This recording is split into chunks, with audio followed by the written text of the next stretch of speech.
Page number 47. Usually one of these imagined scenarios provide the answer, but note how different the memory retrieval for this question was from the retrieval for the others.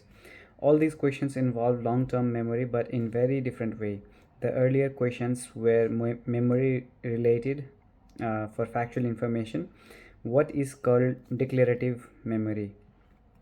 The last question could have been answered factually, but is usually most easily answered by recalling the activities performed to open the door.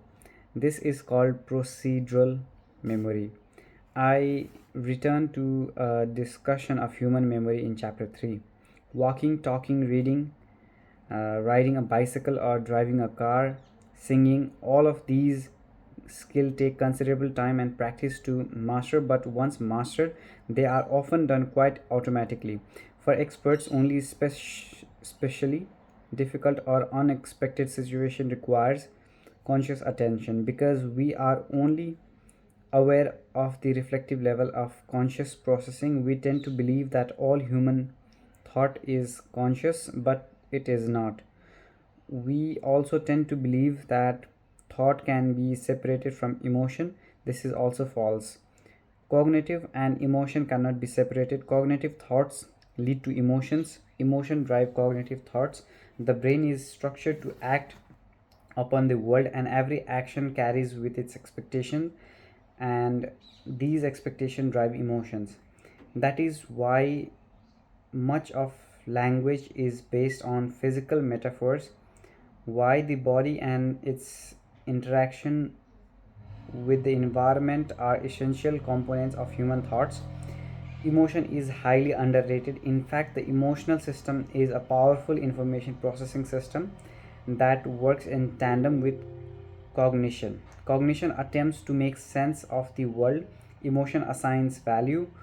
It is emotional system that determines whether a situation is safe or threatening, whether something that is happening is good or bad, desirable or not.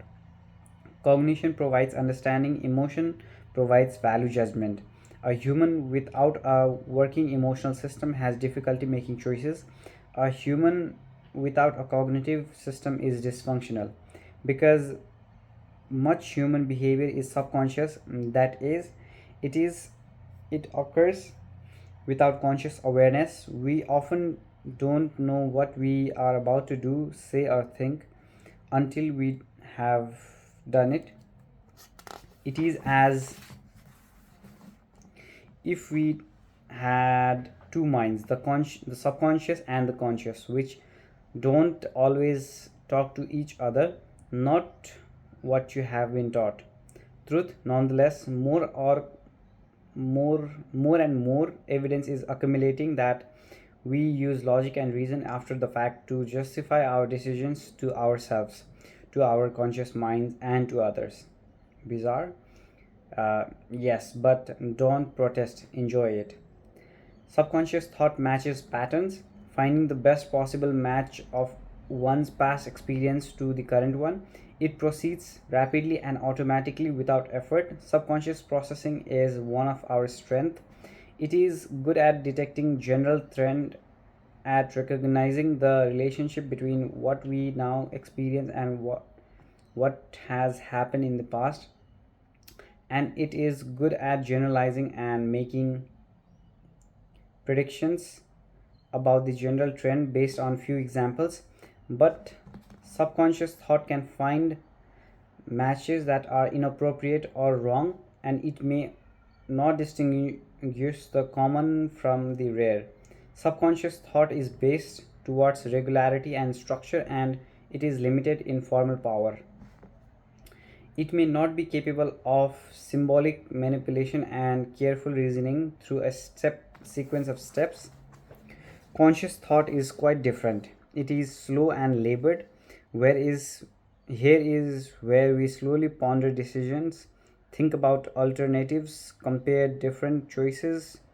Conscious thoughts consider first this approach, then that, comparing, rationalizing, finding explanation, formal logic, mathematics.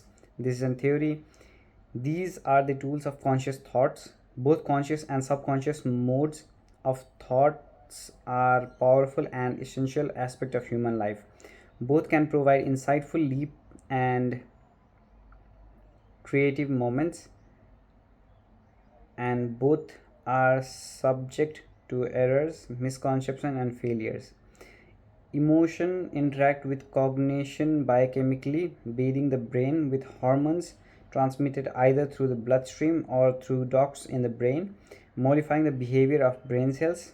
Hormone exert powerful biases on brain operation. Thus, intense threatening situation, the emotional system triggers the release of hormone that biases the brain to focus upon relevant part of the environment. The muscle tense in preparation for action. In calm, non-threatening situation, the emotional system triggers the release of hormones that relaxes the muscle and bias the brain towards exploration and creativity. Now, the brain is more apt to notice changes in the environment, to be distracted by events, and to piece together events and knowledge that might have seemed unrelated earlier. A positive emotional state is ideal for creative thought, but it is not very well suited for getting things done. Too much, and we call the person scattered brain, fitting, flitting the from one topic to another, unable to finish one thought before another comes to mind. A brain in negative emotional state provides focus, precisely what is needed to maintain attention on task and finish it. Too much, however, and we get tunnel vision where people are unable to look beyond their narrow point of view. Both the positive, relaxed state and the anxious, negative, and tense state are valuable and powerful tool for human creativity and action. The extremes of both states, however, can be dangerous. Human cognition and emotion. The mind and brain are complex entities, still the topic of considerable scientific research. One valuable explanation of the level of processing within the brain applicable to both cognitive and emotional processing is to think of three different levels of processing, each quite different from the other, but all working together in concert. Although this is gross oversimplification of the actual processing, it is a good enough approximation to provide guidance in understanding human behavior. The approach I use here comes from my book Emotional Design. There, I suggested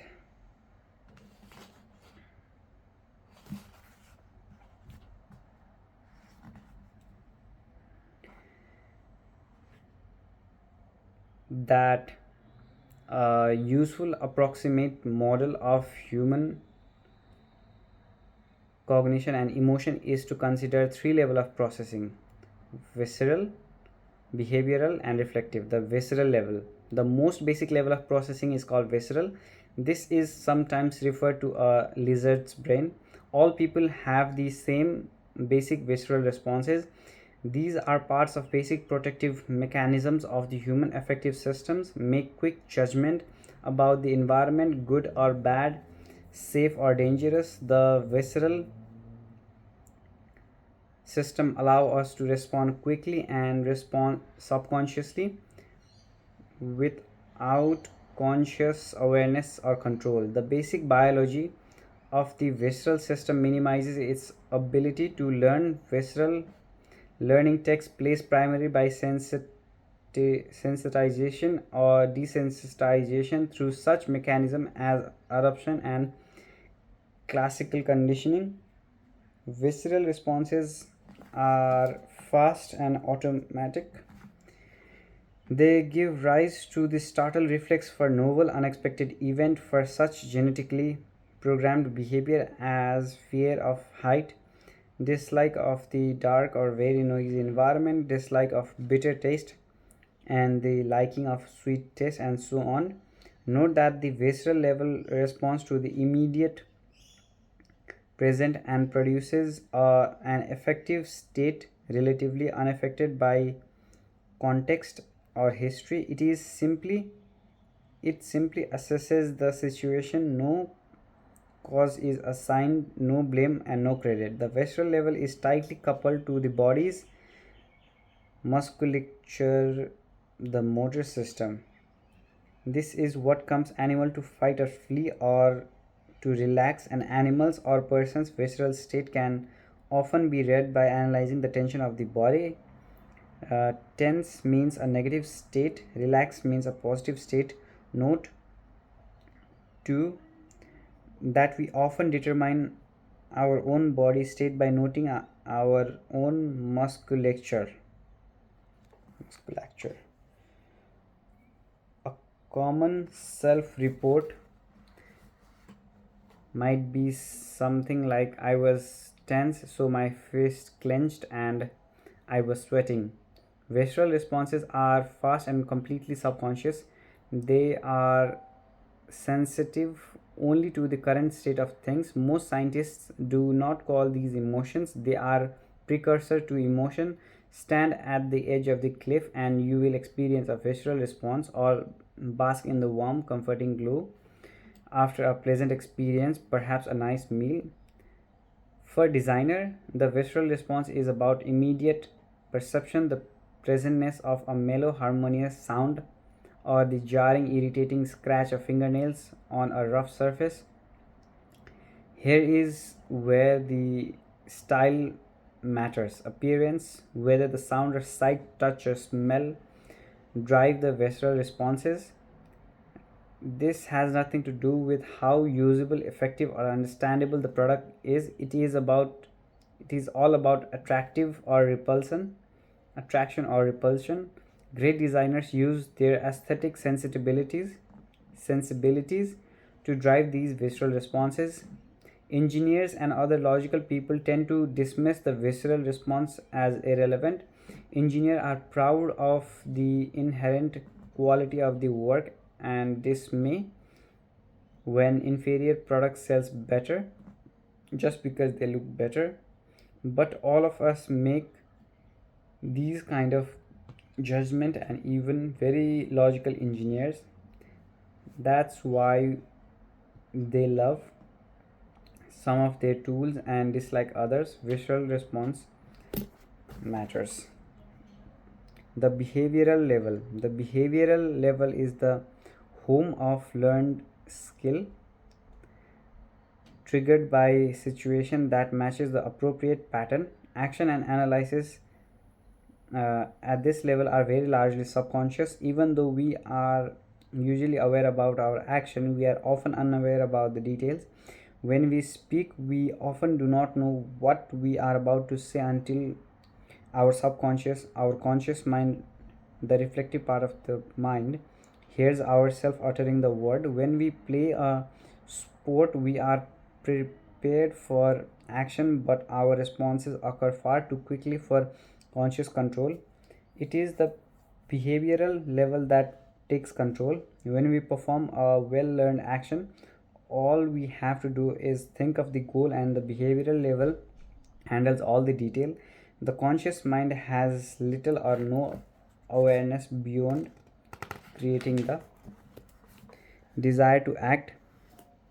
It is actually interesting to keep trying it. Move the left hand and then the right, stick out your tongue and open your mouth. What did you do? You don't know. All you know is that you will the action and the correct thing happen. You can even make the action more complex. Pick up a cup and then with the same hand pick up several more items. You automatically adjust the finger and the hand orientation to make the task possible. You only need to pay attention consciously if the cup holds some liquid that you wish to avoid spilling. But even in that case, the actual control of the muscle is beneath conscious perception. Concentrate on not spilling and the hand automatically adjusts. For designers, the most critical aspect of the behavioral level is the action. That every action is associated with an expectation. Expect a positive outcome and the result is a positive effective response. A positive effective balance in the scientific literature.